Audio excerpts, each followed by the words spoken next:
कांग्रेस के राज का ही बुरा हाल हुआ है। जहाँ जहाँ मणिपुर है, जहाँ कांग्रेस पार्टी ने जहाँ फैलाया जाल अपना 70 साल जहाँ लूट खसोट मचाई, वहाँ जातिवाद हुई है। इनका वोट बैंक की जातिवाद या फिर तुष्टिकरण से हुआ है या फिर वंशवाद से हुआ है। इन्हीं तीनों चीजों पर तो प्रहार की जरूरत है, जिस पर देश एक मतलब एकत्रित होकर मोदी जी को लेके आ रहा है। चीन हमसे बहुत पीछे, चीन हमसे बहुत आगे है। अगर कांग्रेस ने काम किया होता चीन हमसे आगे, नहीं तो चीन से आगे हम होते हैं। 2024 में जब आप जैसे लोग भाई बंधुओं की मीडिया अगर साथ देगी तो मेरा ऐसा मानना है देश का विकास दोबारा लौटेगा राहुल गांधी के नेतृत्व में, कांग्रेस पार्टी के नेतृत्व में।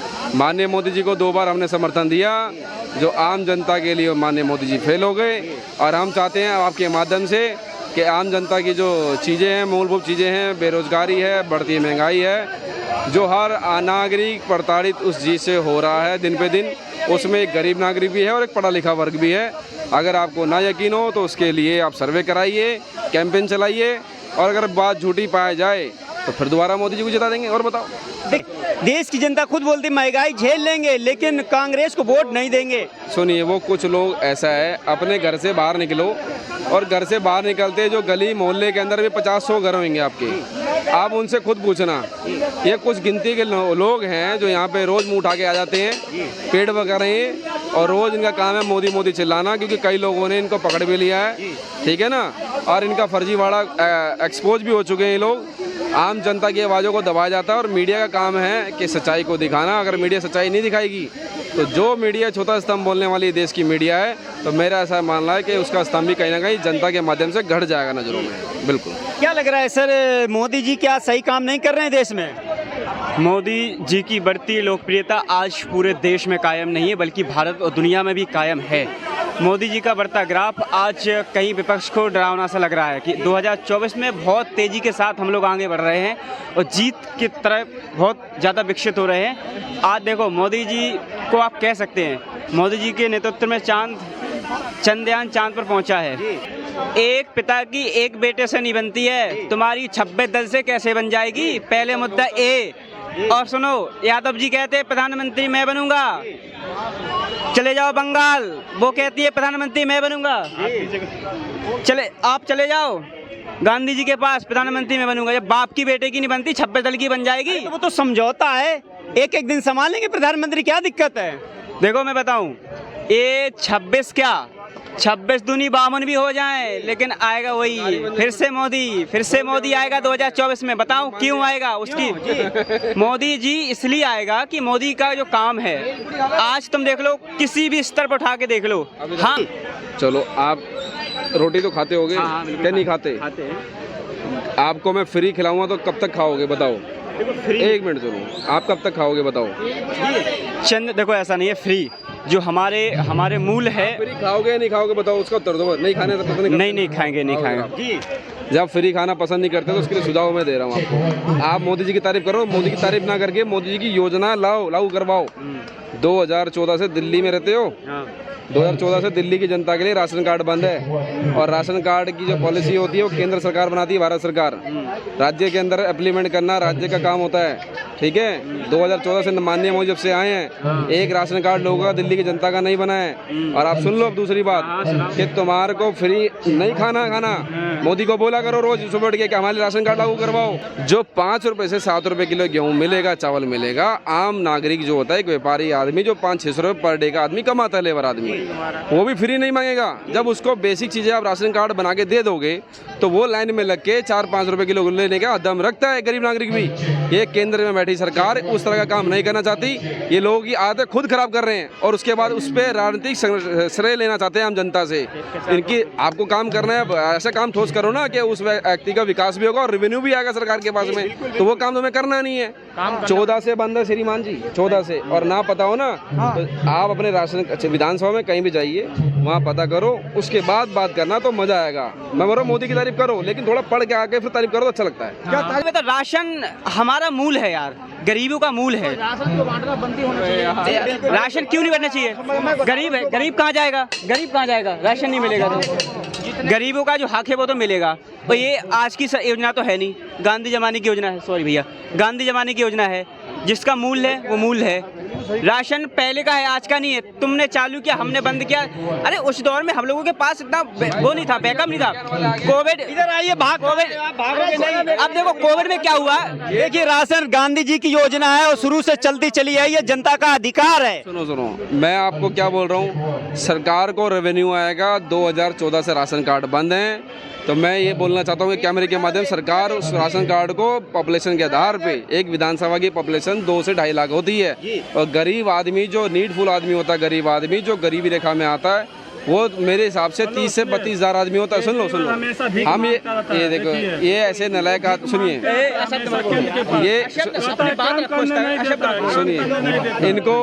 इनको रोज उठ के यहाँ कनाट प्लेस में आ जाते हैं, और मैं यहाँ के जितने भी लोग जो रोज डिबेट करते हैं, खंडन करता हूँ, और देश की राजनीति इनसे तय नहीं होगी बिल्कुल भी। बस किससे क्या कहना चाहते हो आप? जी बिल्कुल बिल्कुल बिल्कुल, आप बताइए। आपने ये भाई ने बोला राशन की, राशन जो है ना 2009 में जब हमारा 45,000 टन अनाज सर गया था, जब कांग्रेस की सरकार था, कृषि मंत्री कौन था? शरद पवार कृषि मंत्री था। भाई मेरे पूरी बात तो आप बोलने दे दो यार, पत्रकार माधे, वो उसको पूरे सुनो, उसको पूरे नॉलेज नहीं, उसको खड़ा करो, 5 मिनट में अगर वो पूरे सवाल जवाब देने भग जाता है, मेरे देखते भग जाता है वो। बोलने से पहले ना सुनने की भी क्षमता रखो, अगर बोलते हो सवाल करते हो तो जवाब लेने की भी क्षमता रखा करो, समझ गए? वो तो भाग गए, अब आप अपनी बात बताइए। भागेगा ही, उसको पता है मेरे सामने खड़े नहीं हो पाएंगे। जो अनाज की बात है ना, जो 45,000 टन अनाज सर गए थे, जब मान लो हमारा जो कोर्ट मुआहदे ने टिप्पणी किया था, जब शरद पवार कृषि मंत्री थी कांग्रेस की सरकार में, बोला जो आप अनाज को गरीब तक पहुंचाओ, वितरण करो इसको, अनाज को जो सरा रहे हो। उसके बाद 2012 में 17-18 हज़ार टन फिर अनाज सर गया, तब जाके कोर्ट ने उसको एक्शन लिया था उसके ऊपर, समझ गए? कोर्ट एक्शन लेने की बात टिप्पणी किया, तो शरद पवार कृषि मंत्री थे 2012 के अंदर में, उसने बोला हम ये अनाज कैसे फ्री में बंटवा नहीं सकते, हम कैसे बंटाऊँ मैं इसको। आज जब मोदी जी की सरकार है, आधार कार्ड के थ्रू 80,000 करोड़ के मतलब अनाज बंटवाने का काम किया, गरीबों तक पहुँचाने का काम किया। अगर अनाज सरकार किसान से खरीद के गरीब तक बंटवाता, अगर नहीं बंटवाएगा तो फिर किसान अनाज खरीदेंगे कहाँ से, किसान बेचेंगे कहाँ पे? आपसे पूछ रहा हूँ। देखिए, विपक्ष जो है लगातार निशाना साधते हैं कि फ्री में गेहूं, फ्री में चावल सरकार दे करके जनता का वोट ले रही है। तो आप हमें ये बताइए, क्या अभी तक फ्री में राशन नहीं मिल रहा था? क्या कोटे में अभी तक जो कंट्रोल रूम होते हैं वहाँ पे राशन नहीं मिल रहा था? क्या पहली बार मिलेगा राशन? इससे पहले नहीं मिल रहा था क्या? राशन कार्ड पर नहीं मिल रहा था क्या? पीला कार्ड पर नहीं मिल रहा था क्या? लाल कार्ड पर राशन नहीं मिल रहा था क्या? मिल रहा था, नहीं मिल रहा था? अंत्योदय राशन मिल रहा था कि नहीं मिल रहा था? आप गाँव में जाके पता करो ये चीज़, गाँव के लोग, गाँव आपके सवाल के जवाब यहाँ पे कौन बताएगा आपको? जाके पूछो अंत्योदय क्या होता है। पहले से योजना लागू है, आज से योजना लागू नहीं है। ये तो जब कोरोना काल की हालात खराब था, कोरोना काल में सब मतलब काम धंधा सब कुछ छूट गया, तो सरकार ने अपनी तरफ 5-5 किलो राशन की योगदान देने के काम के, ताकि कुछ राहत मिले गरीबों को। जो काम धंधा छोड़ के घर पहुंच गए, जो भी मजदूर था, हम तबके मजदूर था, हम घर चले गए तो 5 किलो भाई राशन तो दे रहा था, कुछ हेल्प तो हो रहा था, मतलब कम से कम। इसके कारण 5 किलो अनाज देने के काम किया था आधार कार्ड पे, नहीं तो अंत्योदय राशन कार्ड पे तो अनाज मिल ही रहा था पहले से। भाई आपने ये बताओ, आपने भी राजस्थान के अंदर सुने, बोले मैं 500 रुपये के सिलेंडर करेंगे। छत्तीसगढ़ में कांग्रेस की सरकार है, 500 रुपये सिलेंडर क्यों नहीं करा? हिमाचल में कांग्रेस की सरकार है, 500 सिलेंडर क्यों नहीं किए? कर्नाटक में फूल बोमल सरकार है, 500 रुपये क्यों नहीं किए? आज आपने वहाँ पर राजस्थान में क्यों कर रहे 500 रुपये सिलेंडर? करके दो ना, कह रहे तो देख क्यों नहीं रहे हो? लेकिन मोदी जी तो डर गए 2024 के लिए। कह रहा हूँ देख क्यों नहीं रहे हो? छत्तीसगढ़ के सरकार जो है भूपेश बघेल ने क्या वादा किया था, 2-2 हज़ार रुपये हम हर अकाउंट के खाते में डालूंगा। जो काम मजदूर है, काम नहीं करे, उस अकाउंट में 2-2 हज़ार रुपये डालूंगा, हर महीने डालूंगा। 1 रुपया नहीं डाला भाई साहब। दूसरे चुनाव आने वाला है, 2-3 महीने में वहाँ पर चुनाव होगा। छत्तीसगढ़ के अंदर में 1 रुपया नहीं डाला। वही राहुल गांधी बोल के आया था वहाँ पे राजस्थान से, हर किसान को मैं कर्ज माफ कर दूंगा, बिल माफ कर दूंगा। अभी तक चुनाव आने वाला है, क्यों माफ कर दिया राहुल गांधी को? वहाँ के किसान ढूंढ रहे, राहुल गांधी से पूछना चाहते भाई हमारे किसान बिल माफ कैसे नहीं हुआ? भाई देखो, जुबान देना और निभाना बहुत फर्क है भाई साहब, बोलना करना में बहुत फर्क होता है। लेकिन कुछ विपक्ष के नेता भी तो मोदी जी से 15 लाख रुपए मांग रहे हैं, 2 करोड़ नौकरी की बार बार वो बात कर रहे हैं, हर मंच पे वो यही बात करते हैं। आखिर मोदी जी ने भी तो कुछ वादे किए थे जनता से। अगर मोदी जी ने वादे किए, अभी वैकेंसी भी निकले, एक मतलब 50,000 कितना वैकेंसी निकाल देने की बात करें, निकला अभी निकाल। आप पूछो जिस स्टेट में कांग्रेस की सरकार है, उस स्टेट में कितने की सरकारी नौकरी मिला है, कितने नौकरी दिए हैं? आप पत्रकार महोदय, आप सवाल कर सकते हो। सवाल करते हैं, क्यों नहीं पूछते? कितने नौकरी दिए? राजस्थान में कितने नौकरी दिए? बिहार में कितने नौकरी दिए? कर्नाटक में कितने नौकरी दिए? छत्तीसगढ़ में कितने नौकरी दिए? आप पूछो तो सही। आप ये नहीं पूछते हो बंगाल में कितने की नौकरी दिए? क्यों नहीं पूछते? सिर्फ केंद्र की जिम्मेदारी नहीं, तो केंद्र सरकार ही आपको नौकरी दे, स्टेट की भी जिम्मेदारी बनता है हम अपने युवा को नौकरी दें। हम क्या लग रहा है आपको, 2024 में मोदी का डंका पीटेगा या इंडिया वापस आएगी? देखो भाई साहब, जनता जो आजकल जागरूक है, जनता समझदार है, जनता सब कुछ जानता है हमको किस पे आधार पे वोट करना है, हमको जनता को क्या चाहिए। जनता भली भांति जानते, हर कुछ जानते। जनता विकास चाहिए, जनता को विकास चाहिए, रोजगार चाहिए, डेवलप चाहिए, ये चाहिए। और कैसे रोजगार मिलेगा? मिलेगा रोजगार, कैसे नहीं मिलेगा? धीरे धीरे रोजगार आ रहा है। आपने हमारा देश में देख लो 2014 के बाद 100+2 मिलियन मतलब ट्रेड किया है हमारा देश ने। आपने देखो मोबाइल जो हम बाहर से 70% मोबाइल बाहर से खरीदते थे, हमारे पास खुद 90% मोबाइल अवेलेबल है। तो ये सब चीज़ के करते हैं बहुत कुछ हम आगे बढ़े जा रहे हैं। लेकिन केजरीवाल तो स्पष्ट कह रहे हैं कि चौथी पास राजा देश का क्या विकास करेगा? देश को एक पढ़ा लिखा राजा होना चाहिए। सबसे पढ़ा लिखा केजरीवाल से ज़्यादा पढ़ा लिखा मनमोहन सिंह जी था। मनमोहन सिंह जी ने क्या कर दिया आपसे पूछ रहा हूँ।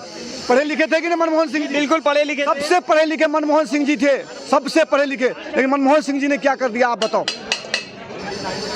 आप पूछो ना भाई साहब, सवाल पूछो उनसे जाके। पढ़े लिखे तो मनमोहन सिंह जी सबसे ज़्यादा थे, लेकिन मनमोहन सिंह जी ने क्या कर दिया आप बताओ? अगर भाई साहब कांग्रेस सरकार बोला मैं बहुत काम किया, चीन हमसे बहुत पीछे थे, चीन हमसे बहुत आगे हैं। अगर कांग्रेस ने काम किया होता चीन हमसे आगे, नहीं तो चीन से आगे हम होते हैं। इसमें मोदी सरकार आने वाली है। ये विपक्ष वाले गठबंधन जो किए है ना, ये खालिस्तानी सबके लिए है, ये गुंडेबाजी वाले हैं। ये इनके कुछ नहीं होने वाली है। 24 आते थे सब खत्म हो जाएंगे। कितने बार हम गठबंधन देख लिए थे, कुछ नहीं होने वाला है। लेकिन केजरीवाल तो पढ़ा लिखा व्यक्ति है, केजरीवाल को एक मौका देना चाहिए। कैसे कह सकते हो चोर है? केजरीवाल तो चोर आदमी है। ये तो कैसे कह सकते हो चोर है? ये सुनो था जो कहता है मैं अपने बच्चे भी कसम खा रहा हूँ, गाड़ी नहीं लूंगा, बंगला नहीं लूंगा, 148 करोड़ का सीट में। तो मुख्यमंत्री है, क्या मुख्यमंत्री झोपड़ी में रहेगा? क्या मुख्यमंत्री पैदल चलेगा? क्या ये तो अधिकार है मुख्यमंत्री? मुख्यमंत्री नहीं है और लोग नहीं रह रहे हैं। अब आप गैर कानूनी से बनवाओगे तो क्या है? 900 करोड़ दिखा रहा है, उसमें 22 करोड़ दिखा रहा है, 1000 करोड़ दिखा रहा है। ये सब क्या है? ये फ्री जो कर रहे हैं ना, केवल वोट बैंक के लिए फ्री किए हैं। जेंट्स को नहीं फ्री करना चाहिए बस में जाने के लिए। महिलाओं को आराम दे रहे हैं भाई, महिलाओं को आराम दे रहे हैं। जो पैसे लेके जा रहे हैं, टिकट लेके जा रहे हैं, उनको बैठने की जगह नहीं मिल रहा। जो फ्री में जा रहे हैं बैठ के जा रहे हैं। मतलब आपको केजरीवाल की जो नीतियां हैं वो पसंद नहीं है? अरे नहीं है एकदम। वो मोदी जी की नीतियां पसंद है जो सरासर झूठ बोलते हैं। जो दिल्ली को राजधानी मानते थे ना, आज राजधानी करने में भी लगता है हमको कुछ कमजोर लगता है। क्योंकि दिल्ली के नाम पे फ्री करके लोग को भिखारी बना देते हैं। काम करने की जरूरत नहीं पड़ेगा। अगर फ्री किए हैं ना तो जो काम करते हैं ना उनको बिना बैठे बैठे सैलरी मिलना चाहिए। ये होना चाहिए। ये क्या है? ये सब राजनीति कर रहे हैं ऐसे ही केजरीवाल। आज क्या बोल रहे हैं? G20 में इतना खर्चा हो रहा है। अब 35 करोड़ लगाते हैं विज्ञापन पे बोलने पे, वो कहाँ जाता है? महल बनाते हैं, वो कहाँ जाता है? भोजनपुरा में गंदा पानी आता है, ये सब कहाँ आता है?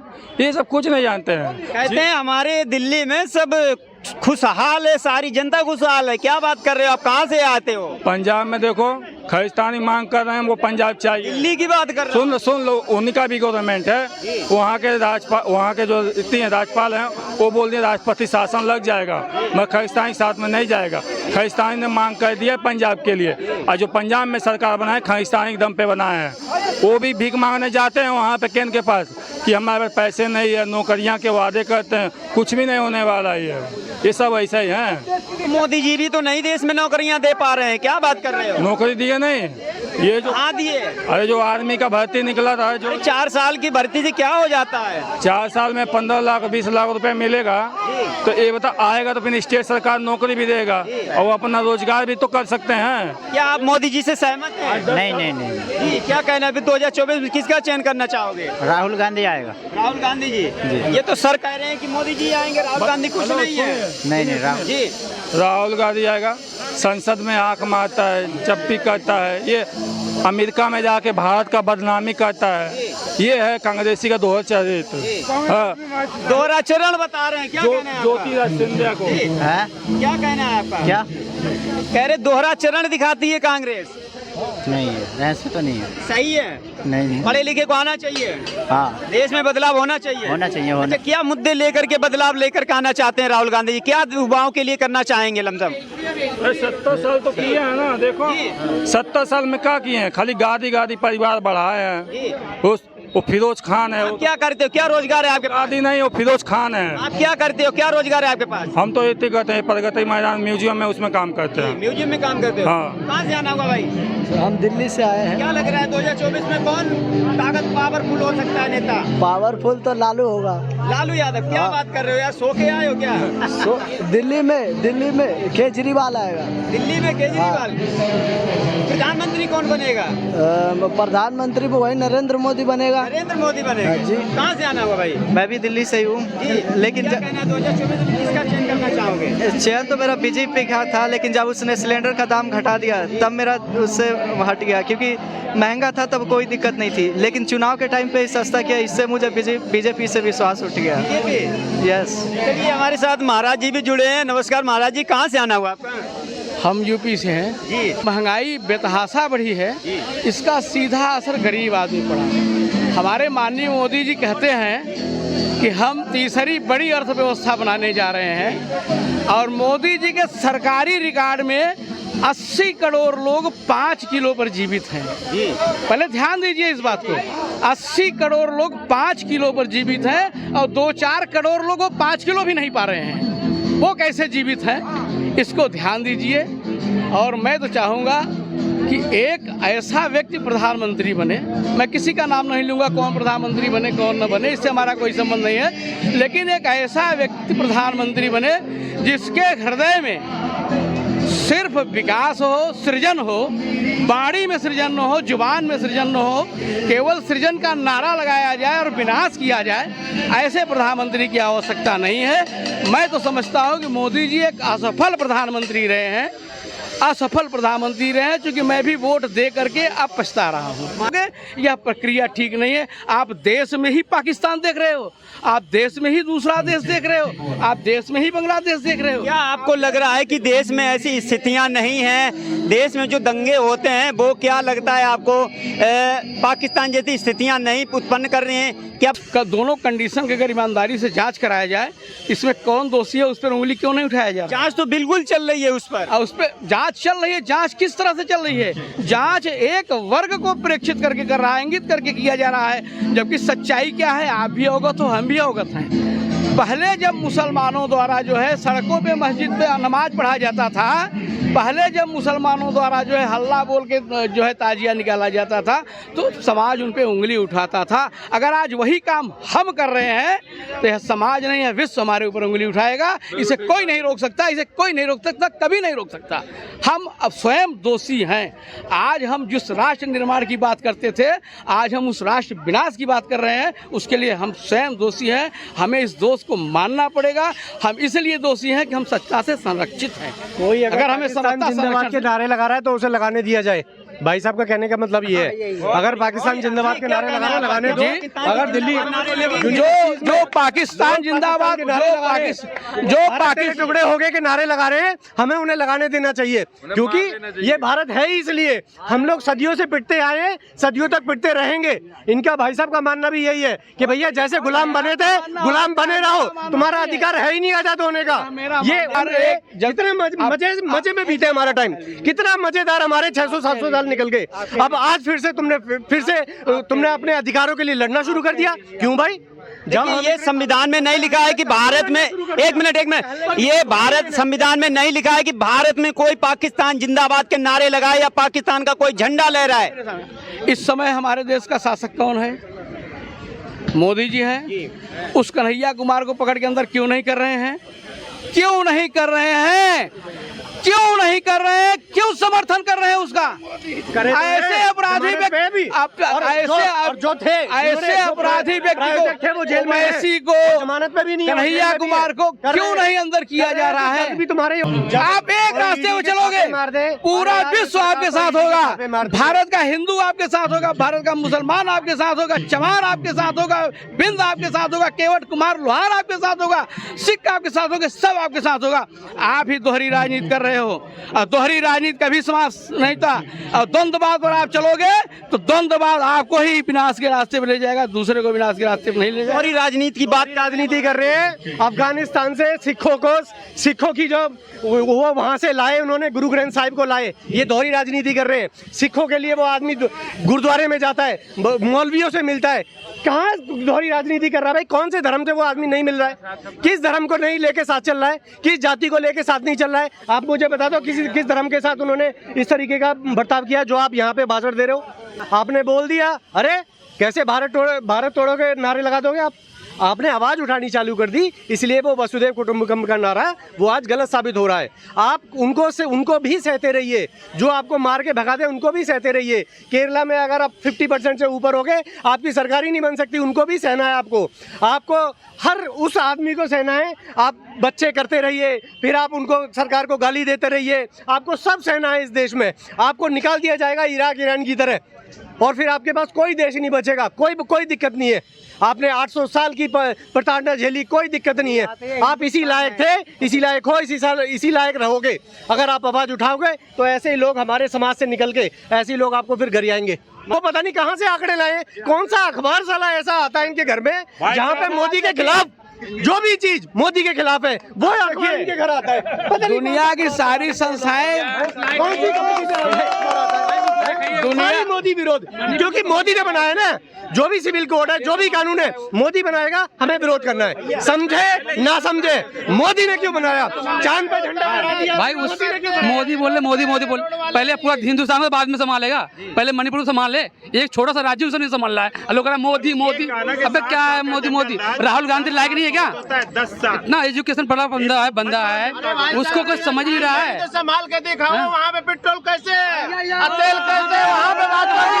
कहाँ की बात? राजस्थान में पेट्रोल डीजल का तेल कितना है बताओ ना। केंद्र भी लगा रखा भाई। क्या केंद्र सरकार नहीं, राज्य सरकार के अधीन आता है, राज्य सरकार के अधीन आता है। क्या बात कर रहे हो? वहाँ उल्टी सुल्टी बात करते हो यार। हम 9 साल में जो हुआ है कभी नहीं हुआ है, आपको मानना पड़ेगा। 9 साल में तो देखिए 60 साल में नहीं हुआ था।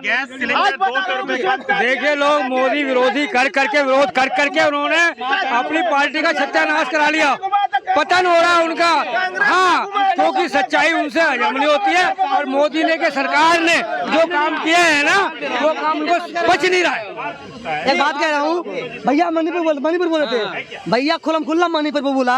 अपने पलटू चाचा से पूछिए क्या कही है। अरे पलटू कौन चाचा? आपका चाचा पलटू? छोड़ो, तुम्हारा चाचा होगा, मैं मोदी का बता रहा हूँ। चाचा यार तुम्हारा मेरी बात। मोदी सबको कर रहा है, मोदी सबको कर रहा है। अरे आँख खोल कर देखो बिहार में क्या हो रहा है। बिहार में देखो, बिहार में बाप है नंगा हो रहा है। मणिपुर में केवल, राजस्थान में कुछ नहीं हो रहा, और बंगाल में कुछ नहीं हो रहा है। बंगाल में कुछ नहीं हो रहा है, तुम्हें दिखाई नहीं बोलोगे। बलात्कार हो रहा है दिन दहाड़े, बंगाल में बलात्कार हो रहा। अब करोगे बिहार में? चुप ना यार, ये अपना सारा बढ़िया। ये कैसे पॉसिबल है यार? सारी बराबर की बातें, सारी बातें बराबर की होनी चाहिए जिस सरकार के अंदर, चाहे वो कांग्रेस की हो बीजेपी की हो। गलत है, गलत है। पब्लिक डिबेट है, यहाँ पे शोरगुल नहीं, सब लोग अपनी अपनी बात आराम से रखिए। जो आंखों के अंधे हैं, जिनके पर्दा पड़ा, उनको कुछ नहीं दिखाई देगा, उनको आंधी नहीं दिखाई देगा। भैया उत्तर प्रदेश में सब ठीक है, तारीफ करना जरा। उत्तर प्रदेश देखो उत्तर प्रदेश में योगी जी ने भ्रष्टाचारियों को मिट्टी में मिलाने का काम किया है। चाहे विकास दुबे हो, अच्छा अतीत अहमद हो। मैं जातिवाद पे नहीं कह रहा हूँ, ठीक, जातिवाद की बात नहीं कर रहा हूँ। अतीत अहमद को कोई कहे मुसलमान ने मरवा दिया, अतीत अहमद को मरवा दिया मुसलमान ने। विकास दुबे ब्राह्मण था, उसको भी मरवाया गया, ठीक। अत्याचार करने वाले को ऊपर वाला देख रहा है। और ये मणिपुर की बात कर रहे हैं, आँख खोल के थोड़ा दिमाग बिहार को देख लो, आँख खोल के बिहार को देख लो। उत्तर प्रदेश पे भाई साहब ने बोला कि दबंगों को मिटा दिया, ठीक है। योगी जी ने माफिया को खत्म कर दिया। ठीक है, योगी जी ने उसमें काम किया है, माफियाओं को खत्म किया है, जो माफिया थे खत्म किया है। लेकिन आज भी बहुत से ऐसे माफिया हैं जो योगी जी के साथ घूमते हैं। कहने का मतलब कि वो खुलेआम घूमते हैं, योगी जी के साथ तो नहीं लेकिन खुलेआम घूमते हैं। माफिया क्या होते हैं? मैं नाम नहीं लूंगा, लेकिन हम पूर्वांचल से आते हैं, पूर्वांचल हमारा अपना जगह है, तो उस एरिया में आज भी माफिया हैं जो खुलेआम घूमते हैं। ठीक, तो उनके ऊपर भी कार्रवाई योगी जी को करनी चाहिए। और रही बात हमारी यूपी की, तो योगी जी के साथ में यूपी में कानून व्यवस्था पे चीजें जो है सुधरी हैं, ऐसा नहीं है कि नहीं सुधरी, कानून व्यवस्था सुधरी, उनके आने से सुधरी है। लेकिन पूर्णतः माफियाओं को वो खत्म करे तो हम लोग और गदगद होकर उनको वोट दें। क्या जी, क्या कहना है आपका? यूपी में बता रहे कानून व्यवस्था सुधरी है। यूपी में कानून व्यवस्था बहुत सुधरी है। यूपी में नीचे आओ बड़े भैया। यूपी में क्या है भाई? आइए, कहाँ रहते हैं यूपी में? मथुरा रहता हूँ, मथुरा। कैसी यूपी का? एक नंबर की व्यवस्था, कोई गड़बड़ी कुछ नहीं। लेकिन यूपी में कुछ ऐसी घटनाएं घट जाती हैं, जैसे यूपी में कुछ दिन पहले पुलिस वाले ने एक घर में घुस के लड़की को मार दिया। तो ये सब चीजें कंट्रोल होनी चाहिए। और रही बात, चीजें हैं उन पर कंट्रोल अभी करना चाहिए। देखिए, कानून व्यवस्था सुधरी है, लेकिन 100 में 100 उसको नहीं हम कह सकते ना। 95 दे सकते हैं नहीं, 95 क्या बात करें? यूपी पुलिस 95, यूपी पुलिस थाने में चलिए, यूपी पुलिस। अरे भैया, जहाँ जाता हूँ मैं, हरियाणा जाऊँ, दिल्ली जाऊँ या पंजाब जाऊं, योगी की मांग चल रही है, कह रहे हमें योगी चाहिए। क्या बात कर रहे हैं? योगी की मांग हम भी करते हैं। योगी की 22 में खुदे वोट दिए हैं, लेकिन हम सुनिए, सरकार होती है, हम शिक्षित है, पढ़े लिखे हैं।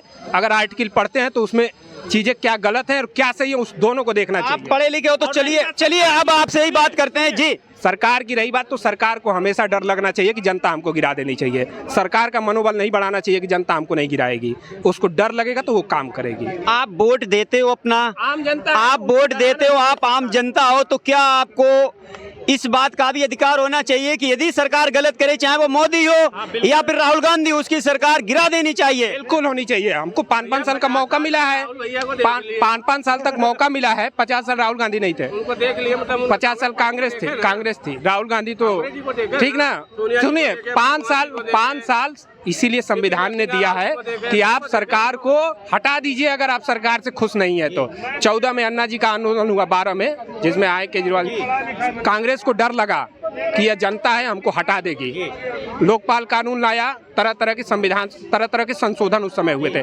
तो इसी तरह आम जनता को हमेशा सरकार को डराना चाहिए।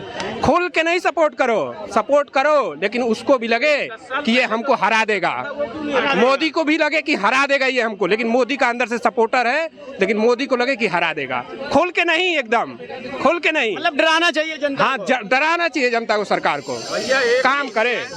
एक मोदी जी खड़े हैं बेचारे, एक सांसद, मतलब लोकसभा चुनाव का जो काशी विश्वनाथ से वो जीतते हैं, उनके पीछे आप देख रहे हैं कि सारे लोग, पलटू चाचा, माया दीदी, सारी दीदियां, बहन भाई सारे इकट्ठे हो गए एक आदमी के पीछे। क्यों, किस लिए? 370 आज तक कांग्रेस को याद नहीं था? धारा 370, 3 तलाक ये याद नहीं था? ये मोदी जी ले आए। क्या इनको सिर्फ हिंदुओं का वोट मिला है? मुस्लिम का ही वोट मिला है। जो पीड़ित औरतें थीं, अंदर दिल से उन्होंने दिया है कि नहीं, हमें जो मुस्लिम औरतें हैं, जो भी भाई हो, यहाँ कोई प्रॉब्लम नहीं है। उनके दिल से पूछे क्या वो 3 तलाक चाहती हैं? औरतें नहीं चाहती। किसने हटाया? मोदी जी ने। इससे पहले हमारी पार्टी कहाँ थी? बीपी नरसिंह राव जी बने, सोनिया गांधी जी बनी, मनमोहन सिंह जी बने। ये लोग क्यों नहीं इसके चक्कर में पड़े? क्यों नहीं हटाए उन्होंने? अब ये कुछ करना चाहा, कुछ देश का भला कर रहे हैं, तो इनके पीछे सारे लोग, पलटू चाचा और ये दीदी और पता नहीं कौन कौन जो भी है, इनके पीछे पड़ गए हैं। क्यों पड़े हैं भाई? जनता इनके साथ है। जो आज के डेट में ये 21वीं सदी है, इसके अंदर 90% लोग पढ़े लिखे हैं, पढ़े बच्चे हैं। जो पहले होता था, आज भी आप बिहार के अंदर देखिए, यूपी के अंदर देखिए, जातिवाद पर लड़ाई होती है, जातिवाद पर वोटिंग होती है। जबकि ये नहीं, हर जगह नहीं है बॉस। ये 2 ही स्टेट है जो पीएम चुनता है। हिंदुस्तान का सबसे बड़ा स्टेट है ये हिंदुस्तान का सबसे बड़ा स्टेट है। आज हम पूछते हैं जातिवादी खड़ा कौन किया? जातिवाद पे जला है। इससे पहले 10 साल पहले कहाँ थे? मणिपुर जातिवाद पे जला। कह रहे हैं ना कि जातिवाद यूपी में, जातिवाद देखिए, मणिपुर क्यों जला? मेइती को लेके हुआ, नागा को लेके हुआ, तो ये क्या है? जनजातियां तो है, ट्राइब्स तो ही तो है। जब वहाँ का कोर्ट ने बोला कि ऐसे नहीं होना चाहिए, वो तो 70 साल की देन है ना। मणिपुर का मुद्दा तो भाई साहब उठा रहे हैं, वो तो 70 साल से वहाँ तो बुरा हाल है, वो तो कांग्रेस के राज का ही बुरा हाल हुआ है। जहाँ जहाँ मणिपुर है, जहाँ कांग्रेस पार्टी ने जहाँ जहाँ फैलाया जाल अपना 70 साल जहाँ लूट खसोट मचाई, वहाँ जातिवाद हुई है। इनका वोट बैंक की जातिवाद या फिर तुष्टिकरण से हुआ है या फिर वंशवाद से हुआ है। इन्हीं तीनों चीजों पर तो प्रहार की जरूरत है, जिस पर देश एक मतलब एकत्रित होकर मोदी जी को लेके आ रहा है। और देख लेना ये ठगबंधन गठबंधन सारा अपना झोला लपेट करके मुंह दिखाने लायक नहीं। जमानत जब्त होगी इनकी जमानत जब्त होगी, सब जेल में जाएंगे। ये जेल में जाने से बचने से इकट्ठे हुए हैं, ये बचने की वजह से। क्या लग रहा है आपको, देश का विकास केवल मोदी जी ही कर सकते हैं या कोई और नहीं कर सकता है? अगर कोई और करता होता तो बता दीजिए कौन से स्टेट के अंदर विकास हो रहा है। पश्चिम बंगाल में मोदी जी नहीं है, लेकिन वहाँ कौन सा विकास हो रहा है? कहता है लागल लागल झुलनिया में धक्का भतार कलकत्ता चलो। अब लागल लागल झुलनिया भतार कलकत्ता चलो। दिल्ली संभलता नहीं है, प्रधानमंत्री का ख्वाब नीतीश लालू पता नहीं कौन कौन देख रहा है। आई एन इंडिया ये हमारा पार्टी है, नालायक पार्टी है। बस फाइनल कौन? भैया ये जो हमारे केजरीवाल जी की बात कर रहे हैं आप, केजरीवाल जी तो कह रहे थे मुझे गाड़ी नहीं चाहिए, मुझे मकान नहीं चाहिए, मुझे शीशा नहीं चाहिए। अब ये कितने करोड़ का इन्होंने पर्दा लगवाया, कितने लोगों का ये क्या आपने ये घर से लाए हैं? ये एक इंजीनियर ही थे ना। कहने की बात अलग, क्या आपको लगता है कि हमारा जो सीएम हो वो पैदल चले, टूटी फूटे घर में रहे, क्या आपको अच्छा लगेगा? सीएम चले टूटे फूटे घर में, इनसे पहले भी तो सीएम रहे हैं। शीला दीक्षित जी रहती थी 19 या कि ये जनपद में नहीं रहती थी। इनको नहीं 72 करोड़ का चाहिए था, सीएम रहे। लेकिन ये वादे क्यों करता है कि मुझे गाड़ी नहीं चाहिए, मुझे मकान नहीं चाहिए, मुझे बॉडीगार्ड नहीं चाहिए? मैं कहता हूँ सीएम है, प्रतिनिधि है, उसको चाहिए, बट एक कायदे में चाहिए। आज तक तो किसी सीएम का मैंने घर नहीं सुना है कि हाँ इतने करोड़ का बना हो, इतने लाखों का। अन्ना हजारे जी का नीति पर चलने वाला केजरीवाल आज तक कोई भाषण में नाम सुना अन्ना हजारे जी का नहीं। अन्ना हजारे कब थे? बस रामलीला मैदान तक अन्ना हजारे थे, उनका मुद्दा उठाया गया, उनके नाम पर चुनाव जीता गया और दिल्ली को बर्बाद कर दिया गया। फिरी दिल्ली की जनता जानती है दिल्ली में विकास नहीं हुआ है। बस दिल्ली के लोग हैं ना, फ्री के खाने का आदत लग गई। अब क्या करें, मजबूर है, ठेला चलाता नहीं है, कमाता नहीं है और फ्री के खाएंगे। चलो केजरीवाल दे रहे हैं।